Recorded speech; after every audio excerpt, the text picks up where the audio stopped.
नमस्कार विद्यार्थी मित्रांनो, आपण इयत्ता 12वीच्या समाजशास्त्र विषयातील घटक तिसरा भारतीय समाजातील विविधता आणि एकता या घटकामधील मागील व्हिडिओमध्ये आपण भारतीय समाजातील विविधता आणि विविधतेतील एकता याबद्दल आपण माहिती घेतलेली आहे. आता आपण राष्ट्रीय एकात्मतेसमोरील आव्हाने याबद्दल आज आपण या व्हिडिओमध्ये चर्चा करणार आहोत. भारतात भाषिक, धार्मिक, प्रादेशिक आणि वांशिक विविधता आहे. यामुळे भारतात विविध सामाजिक गट निर्माण झालेले आहेत. असे देखील विविधतेत एकता जगावेगळे उदाहरण म्हणून अभ्यासास भारताकडे पाहतात. इंग्रजांच्या पारतंत्र्यातून भारत देश 15 ऑगस्ट 1947 या दिवशी स्वतंत्र झाला. भारताच्या स्वातंत्र्यप्राप्तीपासून भारतामध्ये राष्ट्रीय एकात्मता निर्माण करण्यासाठी वेगवेगळ्या स्तरावर मोठ्या प्रमाणात प्रयत्न केला गेला. गेल्या 6 दशकांपासून असा प्रयत्न चालू असून सुद्धा राष्ट्रीय एकात्मता निर्माण करण्यात म्हणावे तेवढे यश लाभलेले नाही. कारण भारताच्या राष्ट्रीय एकात्मतेच्या मार्गात पुढील अडथळे आहेत.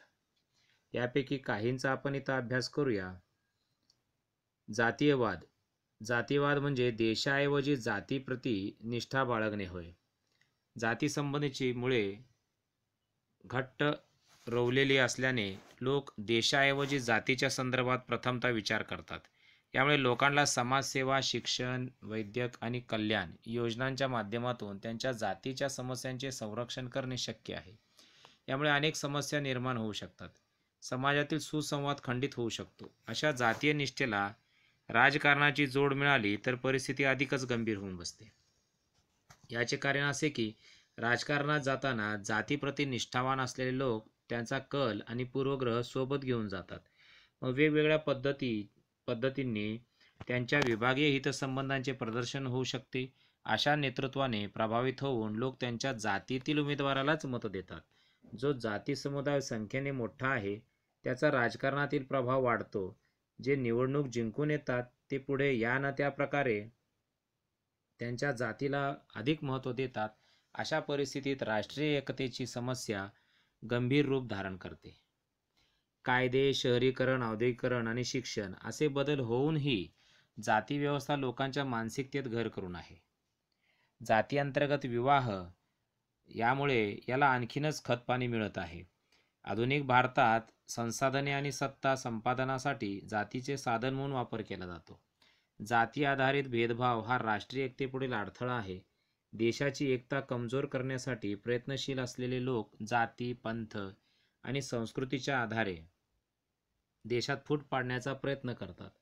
लोकांच्या मनात अविश्वास निर्माण करण्यात त्यांना यश येते. उच्च जातींनी दडपशाही केल्यामुळे अनुसूचित जातींच्या मनात परकेपणाची भावना निर्माण होणे हे याचेच उदाहरण आहे. यामुळे देशाची ऐक्य भावना व एकता धोक्यात येते. जातीतील अत्याचार ही वारंवार घडणारी घटना आहे. जातींबाबत पूर्वग्रह या आणखी एका घटकामुळे लोकांचे वर्तन आणि परस्परांशी जुळवून घेण्याची पद्धत आकारित होते. निवडणुकींच्या वेळी जातीय निष्ठेचे सर्वाधिक तीव्र प्रकटीकरण होते. राजकीय पक्षांच्या उमेदवार त्यांच्या जातीतील लोकांचे मते मिळवण्यासाठी प्रयत्न करतात. आता यानंतर आपण दुसरा मुद्दा पाहूया. संप्रदायवाद. संप्रदायवाद म्हणजे धर्मावर आधारित राष्ट्रप्रेम होय. म्हणजेच राष्ट्रापेक्षा धर्माप्रती अत्यंत निष्ठा बाळगणे. भारतात हिंदू, मुस्लिम, ख्रिश्चन, बौद्ध, जैन, शीख, पारसी इत्यादी धर्मांचे लोक राहत आहेत. प्रत्येक व्यक्तीला आपल्या धर्माचा, संप्रदायाचा अभिमान वाटतो. स्वतःच्या संप्रदाय श्रेष्ठ वाटताना दुसऱ्या संप्रदायाच्या व्यक्तींचा द्वेष केला जातो. प्रत्येक व्यक्तीजवळ स्वश्रेष्ठतावादाची भावना थोड्याफार प्रमाणात असतेच. परंतु जेव्हा या स्वश्रेष्ठतावादाचा अतिरेक होतो तेव्हा असंतोष वाढू लागतो. असंतोषामुळे एकमेकाच्या भावनेला व त्यातून राष्ट्रीय एकात्मतेला धक्का लागतो.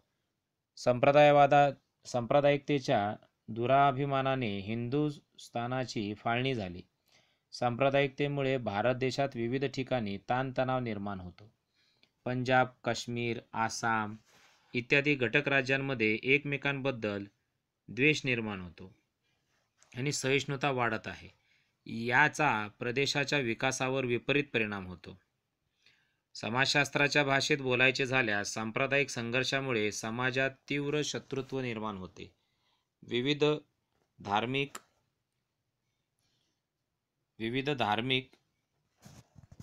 अशा संघर्षांमुळे असुरक्षिततेची भावनाही निर्माण होते.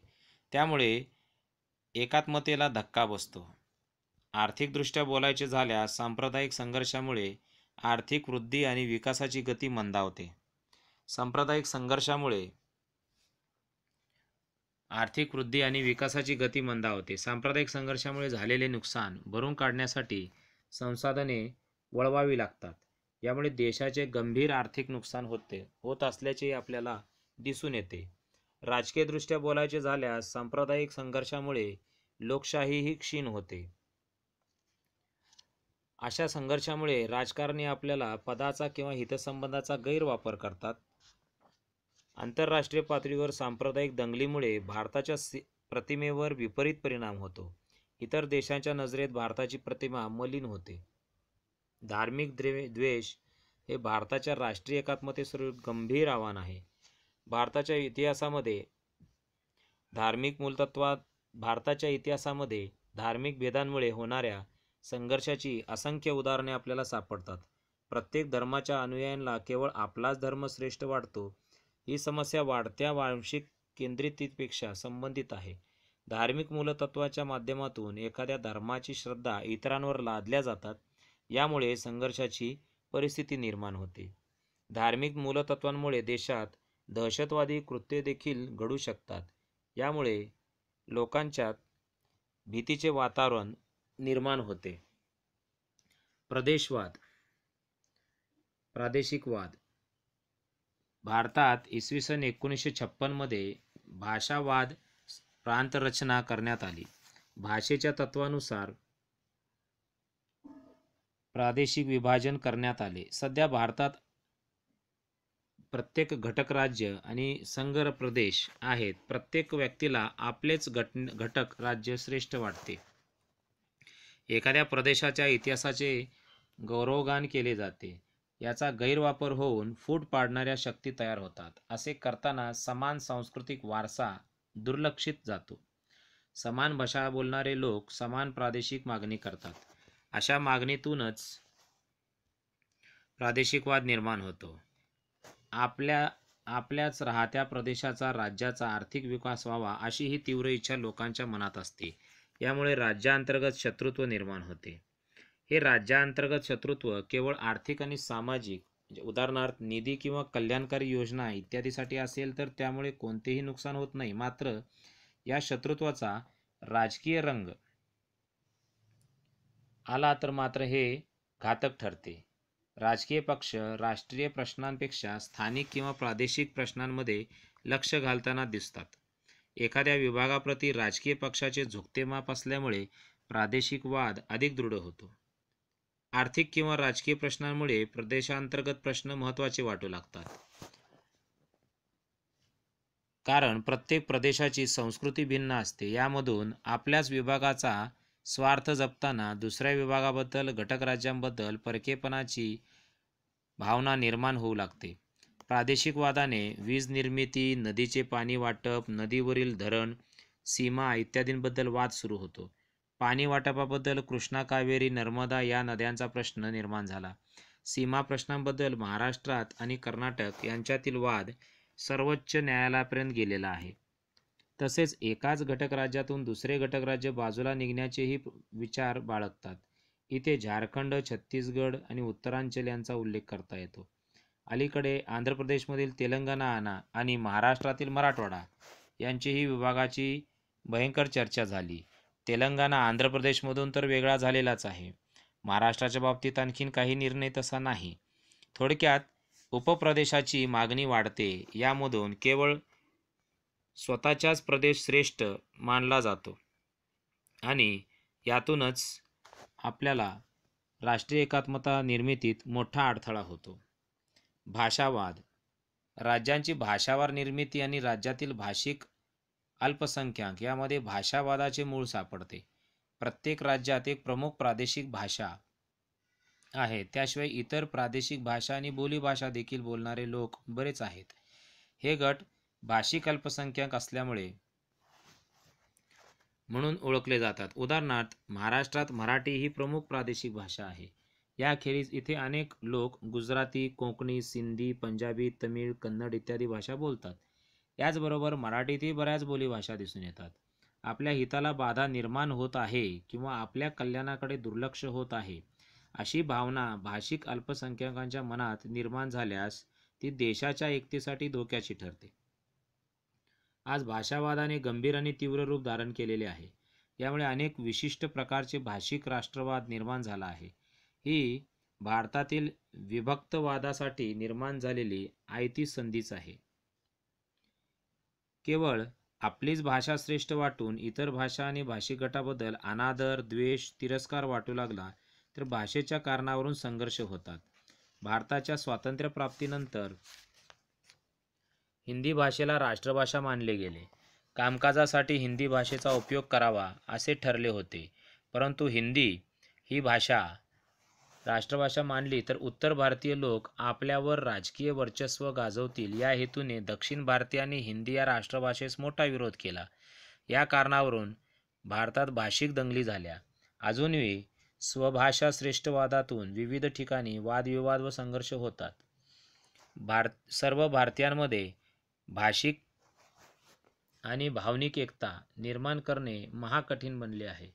परिणामी भारताच्या राष्ट्रीय एकात्मतेमध्ये एक वेगळ्या प्रकारचे आव्हानच निर्माण झालेले आहे.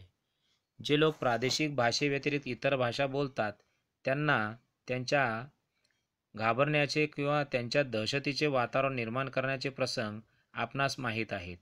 भाषिक अल्पसंख्याकांवर होणारे अत्याचार दुर्लक्षित करून चालणार नाहीत. आदिवासी बोलीभाषांना देण्यात येणारे कमी महत्त्व आणि वेगवेगळ्या भाषा साहित्याचा कमी होत जाणारा अभ्यास ही देखील चिंतेची बाब आहे. आर्थिक विषमता. राज्यातील लोकांचा आर्थिक दर्जा विविध घटकांवर अवलंबून असतो. उदाहरणार्थ, संसाधनांची उपलब्धता, व्यवस्थापन आणि नियोजन, जमिनीची सुपीकता, संपत्तीचे वितरण इत्यादी. याबाबत सर्व राज्यांची परिस्थिती समान नसल्याने आर्थिक असंतुलन निर्माण होते. राज्यातील संपत्तीच्या असमान वितरणामुळे ताण आणि संघर्षाची परिस्थिती निर्माण होते. अनेकदा ही संपत्ती मोजक्या लोकांच्या हाती एकवटलेली असते. खाजगी क्षेत्रातून निर्माण होणारा नफा सधन वर्गाच्या हाती एकवटतो आणि सर्वसामान्य त्यापासून वंचित राहतात. अशा प्रकारे एकाधिकार निर्माण झाल्याने खुल्या स्पर्धेत बाधा येते. समाजातील आर्थिक विषमतेला अनेक घटक कारणीभूत आहेत. त्यापैकी काही घटक आपण पाहूया. कौटुंबिक प्रभाव. आपली निवड प्रक्रिया आणि संधीच्या उपलब्धतेवर आपल्या कुटुंबाचा प्रभाव असतो. उदाहरणार्थ, दारिद्र्यरेषेखालील कुटुंबातील पालकांना आपल्या पाल्यास पोषक आहार देणे शक्य होईलच असे नाही. कुपोषणामुळे होणाऱ्या बालमृत्यूची घटना आपण ऐकल्या आहेतच. खाजगी मालमत्ता. एकीकडे स्थावर मालमत्तेची मालकी नसलेले असंख्य लोक आहेत तर दुसरीकडे काही मोजक्या लोकांच्याकडे गडगंज संपत्ती आहे. आता ज्या मोजक्या लोकांकडे साधनांची उपलब्धता आहे ते लोक बहुतांश संपत्तीचा उपभोग घेतात. ही वस्तुस्थिती आपल्याला दिसून येते. शैक्षणिक तफावत. एखादी व्यक्ती कोणत्या आर्थिक स्तराचा भाग आहे त्यावर तिच्या शैक्षणिक कामगिरी अवलंबून असते. तुम्हाला असे प्रश्न पडतात का? व्यावसायिक अर्हता कोणते लोक संपादन करू शकतात? खाजगी शालेय शिक्षण कोणास परवडते? परदेशी जाऊन शिक्षण घेणे कोणाला परवडते? जर आपण याचा विचार केला तर आपल्याला असे लक्षात येते की ज्यांच्याकडे आर्थिक पाठबळ मजबूत आहे किंवा ज्यांचे पालकवर्गांनी भयंकर पैसा कमवलेला आहे व ते शिक्षण घेऊन नोकऱ्या वगैरे करणारे आहे तर त्यांच्याच मुलांना शिक्षणाच्या उच्च संधी वगैरे आपल्याला उपलब्ध होताना दिसून येतात.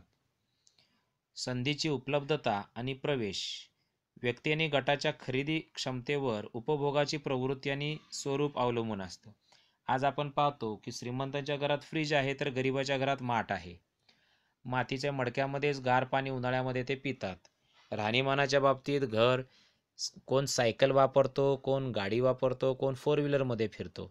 ही तफावत पण आपल्याला जी दिसून येते शाळेला येताना काही मुलं आपल्याला कारमध्ये येताना दिसतात, काही चालत येताना दिसतात, तर काही टू व्हीलरवर त्यांना आणून घरचे लोक सोडतात, काही स्कूल बसने येतात. अशा अनेक गोष्टी आहेत की ज्या त्या संधीची उपलब्धता जी काही मिळे आहे ती त्यांच्या आर्थिक परिस्थितीवर अवलंबून असते. अनेक अंगणवाड्या आणि खाजगी आरोग्य केंद्रांना पायाभूत सोयीसुविधांचा विकास करण्यासाठी अर्थसंकल्पीय तरतुदी पुरेशी नसते. मानसिक रोगांचे बळी असलेली किती मुले मानसिक आरोग्य सेवा किंवा समुपदेशाचा लाभ घेऊ शकतात? किती मुले मानसशास्त्रज्ञांकडे जाऊ शकतात? तर हा प्रश्न अतिभयंकर आहे, कारण या बाबतीत उपलब्धता आर्थिक उपलब्धता नसल्यामुळे लोक यापासून वंचितच राहतात. व्यक्तिगत भेद. आपणा सर्वांच्या क्षमता आणि कार्यक्षमता भिन्न आहेत. हा फरक आपली व्यक्तिगत क्षमता आणि सामाजिक अनुभवांवर अवलंबून असतो. एखाद्या व्यक्तीच्या अंगी कला, संगीत आणि अभिनयाचे गुण असू शकतात, तथापि या क्षमता विकसित करण्याची संधी जोपर्यंत उपलब्ध होत नाही, तोपर्यंत या गुणांचा समाजहिताचा विनियोग करता येणार नाही. आता सचिन तेंडुलकरच्या बाबतीत जर आपण विचार केला तर सचिन, त्याला क्रिकेटमध्ये खूप इंटरेस्ट होता, पण त्याला जर त्याच्या बहिणीने लहानपणी जर बॅट आणून दिलीच नसती आणि त्याला चांगले कोच जर मिळाले नसते, तर तो आज जगामध्ये सर्वात श्रेष्ठ क्रिकेटपटू झाला नसता. तसेच प्रत्येकामध्ये गुण असतात, पण त्या गुणांना विकसित करण्यासाठी जी उपलब्धता पाहिजे ती मिळणे आवश्यक आहे. त्यामुळे आर्थिक पाठबळ असणं खूप महत्त्वाचं आहे. सामाजिक पर्यावरण. ज्या सामाजिक पर्यावरणात व्यक्तीची वाढ होते त्यावर व्यक्ती आणि समाजाचा विकास अवलंबून असतो.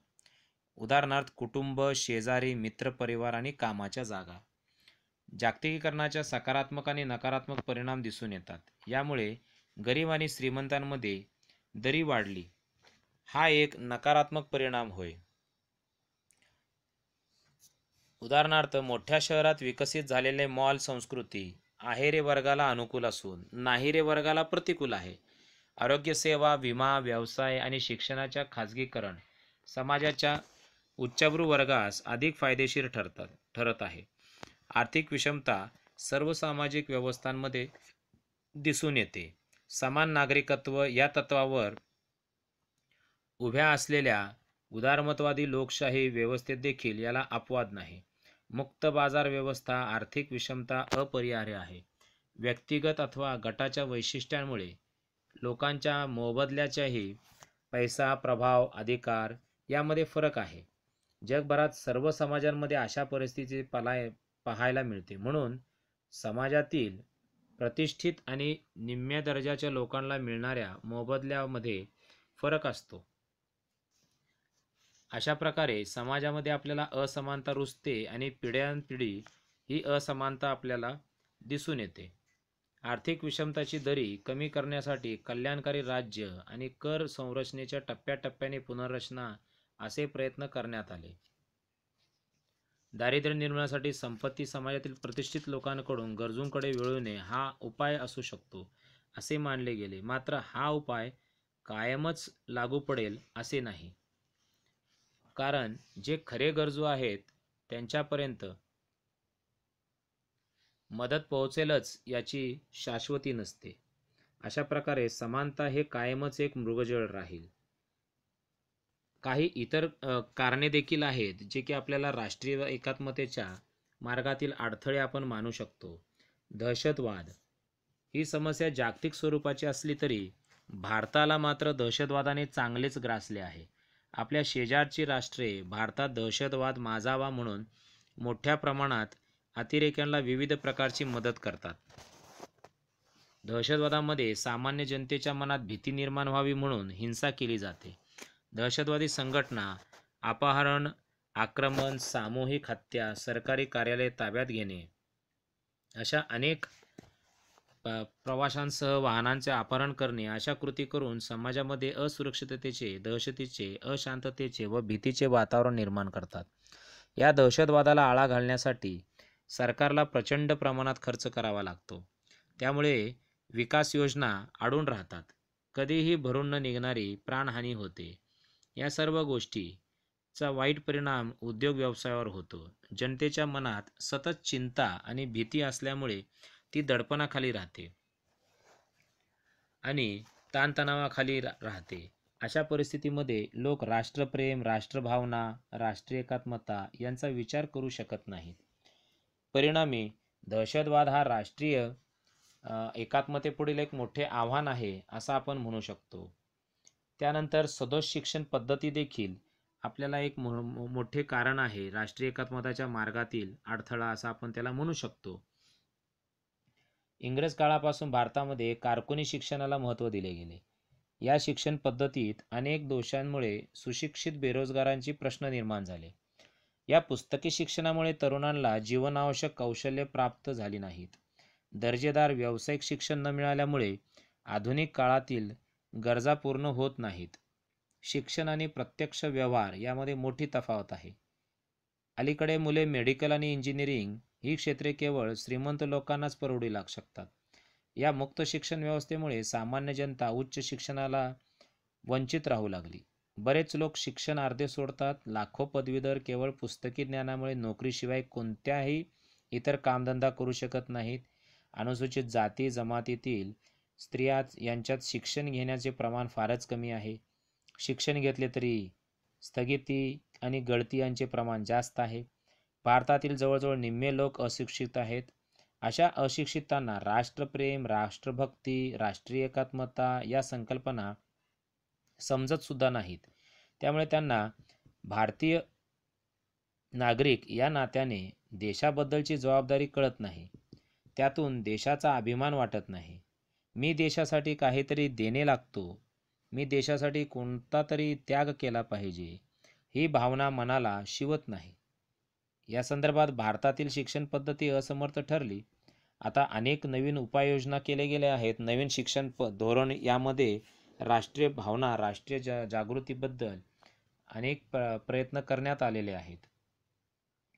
त्यानंतर बाह्य शक्तींचा हस्तक्षेप. भारताच्या स्वातंत्र्यप्राप्तीनंतर भारताने विविध क्षेत्रामध्ये नेत्रदीपक प्रगती केली. या प्रगतीमुळे भारताच्या शेजारची राष्ट्रे भारताचा हेवा करू लागली. परिणामी त्यांच्याकडून भारताच्या प्रगतीमध्ये वारंवार अडथळा आणला जातो.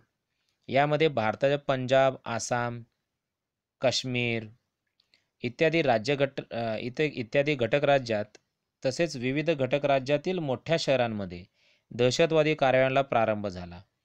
भारतात कार्यरत असणाऱ्या दहशतवादी संघटनांना वेगवेगळ्या प्रकारचे सहकार्य करून उत्तेजन दिले जाते. या संघटनांना पैसा व शस्त्रांबरोबरच भाडोत्री अतिरेक्यांचाही पुरवठा केला जातो.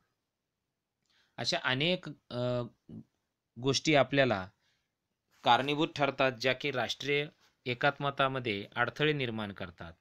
तथापि समानता आणि असमानता या संकल्पनेची आपण समज आता अधिकाधिक विकसित होत आहे.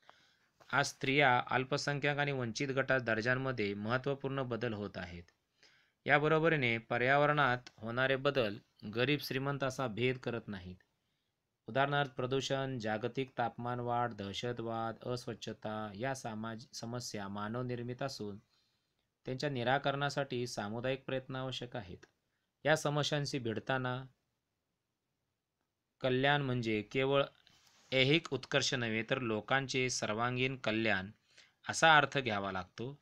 काही योजनांद्वारे सामाजिक संयोग आणि परस्पर अवलंबित्व या बाबींना प्रोत्साहन देण्यास हवे. तसेच समाजाचे सर्व स्तरातील लोकांना हक्क आणि जबाबदाऱ्यांचे रक्षणही करायला हवे. एकंदरीत आपण या व्हिडिओमध्ये राष्ट्रीय एकात्मतेपुढील आव्हाने आपण पाहिली आहोत. तर विद्यार्थ्यांनी व्हिडिओ समजून घेतल्यानंतर पुस्तकातून पुन्हा एकदा वाचन करावे, जेणेकरून तुम्हाला काही गोष्टी समजण्यासाठी सोप्या होतील. धन्यवाद.